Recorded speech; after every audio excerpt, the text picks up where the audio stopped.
इतना ज़्यादा लोग ट्रोल करने लगे थे और तो शायद मन हुआ कि हाँ 1-2 नंबर नहीं आते तो अच्छा ही रहता। जो दोनों तरफ से सब तरह से बेनिफिशियल था। उनका भी थैंक यू क्योंकि अगर वो इतना वो नहीं करते तो शायद मैं सब फेमस नहीं होती।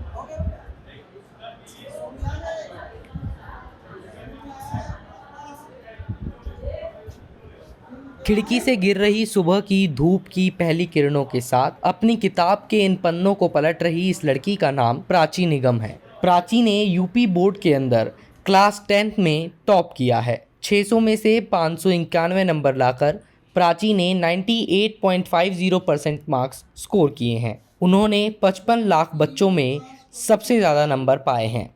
लेकिन बदकिस्मती से प्राची के टॉपर होने की बधाई से ज़्यादा उन्हें सोशल मीडिया पर अपने फेशियल हेयर के लिए ट्रोलिंग फेस करनी पड़ी। लोगों ने प्राची के फेशियल हेयर को लेकर उन पर भद्दे कमेंट्स किए और उन्हें ट्रोल करना शुरू किया। 15 साल की प्राची के लिए ये पूरा घटनाक्रम समाज का एक नया चेहरा लेकर सामने आया, जिसे प्राची और उनके परिवार दोनों ने ही एंटीसिपेट नहीं किया था।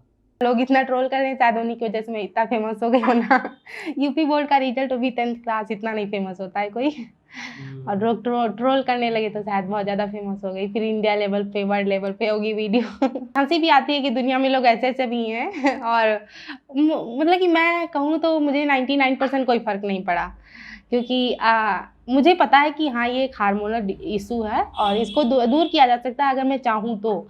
और अगर मैं अभी सोच रही हूँ कि अभी अपनी पढ़ाई देख लेते हैं, फिर चेहरा कभी भी सुधारा जा सकता है, बट ये जो पढ़ने का एक टाइम होता है इसको दोबारा नहीं वापस ला सकते हम, और चेहरा कभी भी सुधार सकते हैं जब आप चाहो। और फिर हेयर्स हैं तो उसमें तो आप जैसे बहुत लोगों के हेयर्स निकलते हैं, लड़कियों के ऐसा नहीं कि नहीं निकलते हैं, बट मेरे में जहाँ मेल हार्मोन्स जो होते हैं वो ज़्यादा हैं, तो उसमें कोई डरने की बात नहीं है कि हाँ ये तो मुझे ठीक है, मुझे अपना पसंद है तो वो ठीक है। और जब जो मेरा ड्रीम है अगर वो मुझे मिल जाए फिर उससे ज़्यादा क्या हो सकता है। प्राची की मां ममता निगम ने इस पूरे मामले में हमसे बात करते हुए कहा कि वो इससे बेहद नाराज हैं और इस पर ज्यादा बात नहीं करना चाहती। उनका मानना है कि इस मुद्दे पर ज्यादा बात करने से प्राची का स्टडी स्केड्यूल खराब होगा। हालांकि प्राची की मां का कहना था कि उन्हें और उनके परिवार को इससे ज्यादा फर्क नहीं पड़ता। कोई टेंशन नहीं, हमको क्या करना है, ये दुनिया है। किसी के बारे में सब लोग सबके बारे में अच्छा सोचते ही नहीं हैं। ये है ना, सबके बारे में सब लोग अच्छा नहीं सोचते हैं, किसी को अच्छा लगता है किसी को बुरा भी लगता है। तो इसलिए जो है अपनी अपनी मन की बात है, जो जिसको अच्छा लगा वो कह रहा है। हमको कोई फ़र्क नहीं, आज भी नहीं है, पहले भी नहीं था, ना मेरी बिटिया को है ना हमको है। इसमें कोई बड़ी बात थोड़ी नहीं। चेहरे पे सबके बाल होते हैं, लेकिन किसी के ज़्यादा होते हैं किसी के कम होते हैं, बस ये है। टेंशन लेने की कोई बात ही नहीं। अभी पढ़ाई करने वाली है। वो कह रही थी मम्मी थोड़ा सब लोग जाओ निकलो, तो लोग कहने लगते हैं कि मतलब देखो इसके बाल हैं चेहरे पे, तो थोड़ा तुम कह रहे रिजल्ट आ जाए फिर थोड़ा फुर्सत में हो जाए, फिर चलो तुमको दिखा देते हैं। और क्या, कोई बहुत बड़ी बात थोड़ी, बड़ी बड़ी बीमारी सही हो जाती है क्या है। क्लास 10 में टॉप करने के बाद प्राची ने 11th और 12th के लिए नॉन मेडिकल से पढ़ाई करने का फैसला लिया है। वो आगे चलकर जेई का एग्जाम देना चाहती हैं और आईआईटी से बीटेक करना उनका सपना है। इस सपने को पूरा करने के साथ साथ ड्राइंग करना प्राची की हॉबी है। जरा इस तस्वीर को देखिए। भगवान श्री कृष्ण की ये तस्वीर प्राची ने रात 12 बजे से लेकर सुबह 3 बजे तक खुद अपने हाथों से बैठकर तैयार की है। कहीं ना कहीं मुझे लगता है कि शायद बहुत सारे ऐसे लोग हैं दुनिया में जिनके पास कोई काम नहीं है, जो शायद कुछ करना नहीं चाहते जीवन में, या उन्होंने कुछ किया नहीं है जीवन में, और हम अपने घर से शुरू करें, अपने आप से शुरू करें, तो शायद चीज़ें ज़्यादा जल्दी बदलेंगी, ज़्यादा अच्छे से हम चीज़ों को समझ पाएंगे।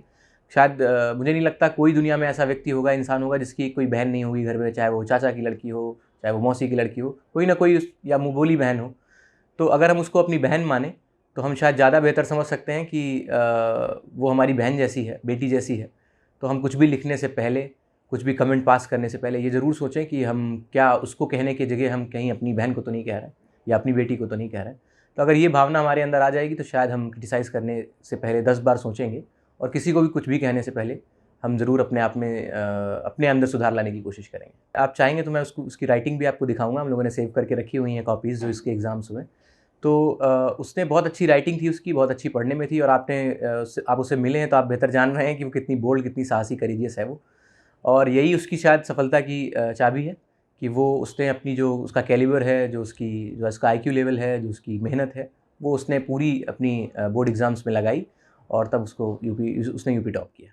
ये प्राची के स्कूल सीता इंटर कॉलेज के वाइस चेयरमैन थे और इनका मानना था कि प्राची की इस सफलता पर लोगों को उन्हें बधाई देनी चाहिए, और जो लोग उन्हें ट्रोल कर रहे हैं वो किसी भी तरह के अटेंशन के पात्र नहीं हैं। 15 साल की कच्ची उम्र में समाज के इस घिनौने चेहरे को देखने के बाद लिहाजा प्राची की समझ अपने इस असंवेदनशील समाज के प्रति बढ़ी जरूर है।